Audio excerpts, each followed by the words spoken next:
Children, JEE NEET based question namma. Which of the following option does not represent ground state electronic configuration? இந்த ஆப்ஷனில் பாருங்கள் எது வந்து ground state electronic configuration இல்லை அப்படின்னு சொல்லிட்டு கேட்டிருக்காங்க.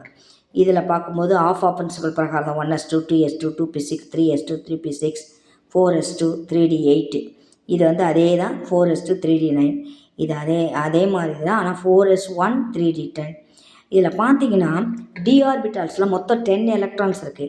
D0 D5 D10 இது 3 மோர் ஸ்டேபிள் இந்த எலக்ட்ரானிக் கான்ஃபிகரேஷன். அதனால தான் பார்த்தீங்கன்னா ஒரு எலக்ட்ரான் எஸ் ஆர்பிட்டால்லேருந்து இங்கே எக்ஸைட்டேஷன் ஆகி டி ஆர்பிட்டாலுக்கு போயிடுது. அப்போ இது கிரவுண்ட் ஸ்டேட் லெவல் இது கிடையாது. மற்ற 2 கிரவுண்ட் ஸ்டேட் லெவல் தான். இதுதான் கிரவுண்ட் ஸ்டேட் லெவல் இல்லாதது. அதுதான் நமக்கு கொஷினாக கேட்டிருக்காங்க. So, which of the following option does not represent ground state electronic configuration? அப்போ third option தான் இவங்க கேட்டிருக்க கொஷினுக்கு கரெக்டு. Thank you children.